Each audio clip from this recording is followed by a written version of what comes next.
Hello, everyone, and welcome back to Who We You'd, an unofficial Doctor Who watch along podcast.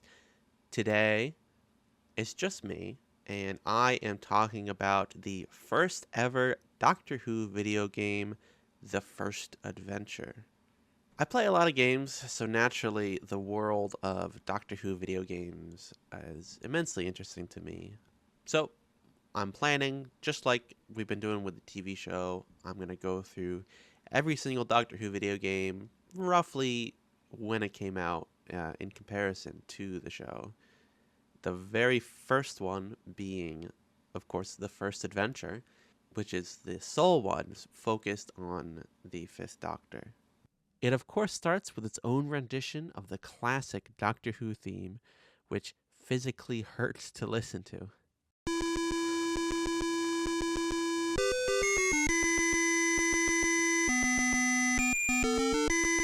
Ow. It then consists of 4 loosely connected episodes chronicling one long adventure to retrieve the key to time yet again, each episode riffing on a particular pre-existing game in some way. We have the Labyrinth of Death, which is a little bit Pac-Man-y. The Prison is pretty much just Frogger. Terrordactyls is a lot like Galaga. And the last episode, the Box of Tantalus, has some battleship-like elements. You're given 60 minutes and 15 regenerations, aka lives, to run through all 4 episodes in a row. To go through each episode, episode 1, The Labyrinth of Death. You are in an underground labyrinth in which you must find and collect the 3 segments of the key to time. You travel around the tunnels in an old mining buggy. You must, however, avoid close contact with the poisonous worms who inhabit the tunnels and whose breath is deadly. When you've collected the last segment, the secret passage will open above you, and you must then move the buggy up the passage to the TARDIS to complete the game. So this is the Pac-Man like. You have these worms crawling around, and you have to grab the key to time segments that spawn in predetermined locations. The first one is easy, it's just right there. The issue is each time you collect a segment, the worms speed up. They start slower than you. Then when you have the one segment, they are about as fast. Collecting the second makes them faster than you are, however, and the third segment is on the complete opposite side of the map.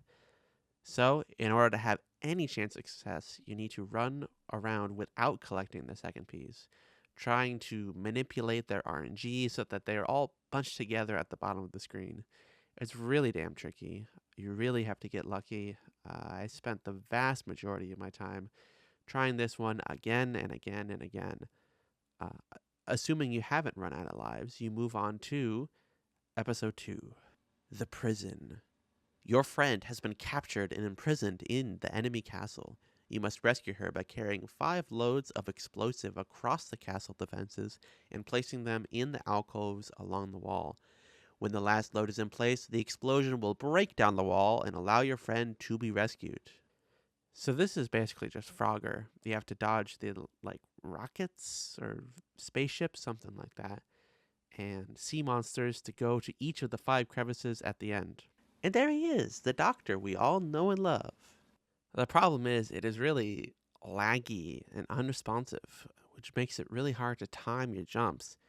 If you manage to make it through the last episode, this is going to be another big life waster. Luckily, this one is less random, just frustrating. Next is episode 3, The Terrordactyls. You must now get back to the TARDIS, which has been found and taken to the city in the sky. You borrow a spaceship and must shoot your way through the city's defenses, the 6 flocks of Terrordactyls. When you have killed all 6 flocks of Terrordactyls, you must land the ship on the ledge next to the TARDIS to finish the game. I describe this as kind of Galaga-like. You have to dodge these creatures that come at you while you shoot at them, and then you rise a little higher and do it again and again, each time with more of them that move faster. This is by far the easiest level, and I was able to get through it without too much difficulty, thankfully. Then, episode 4, The Box of Tantalus. To continue your adventure, you must now clear a safe path to the center of the universe through a quadrant of space patrolled by enemy aliens. The quadrant is divided into a 3x3x3 grid and contains 4 alien patrols.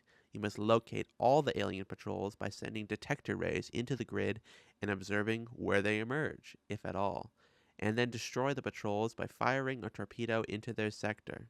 This one is a weird logic puzzle thing, kind of like Battleship, where you have to send out sonar pulses in order to triangulate where the monsters are hiding before you bomb them. I didn't really understand what I was supposed to be doing until it was towards the end and I was almost out of the limited resources they give you to gather information.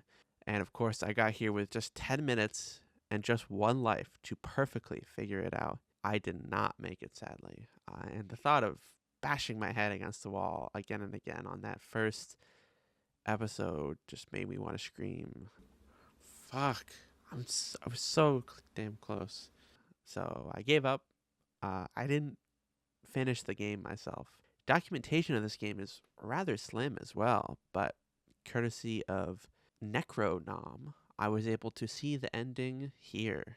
Congratulations! You have successfully completed the final episode of your adventure. You have destroyed all the evil alien patrols and have passed safely to the center of the universe.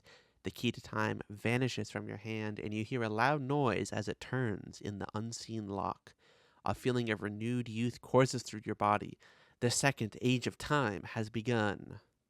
You have saved the universe from the destruction that awaited. We can now bestow upon you a place in the Gallifreyan Time Academy with a rating. The universe will be forever indebted to your courageous act. We salute you, Doctor Who, Time Lord Supreme. So, is this any good? Should you check it out yourself? Probably not. It's more of a curiosity than anything else. None of the minigames are as good as their original counterparts, and the story, well, maybe ambitious, is very underwhelming. I'll leave a link in the description if you do want to play it, though. Have a wonderful rest of your day. Peace out.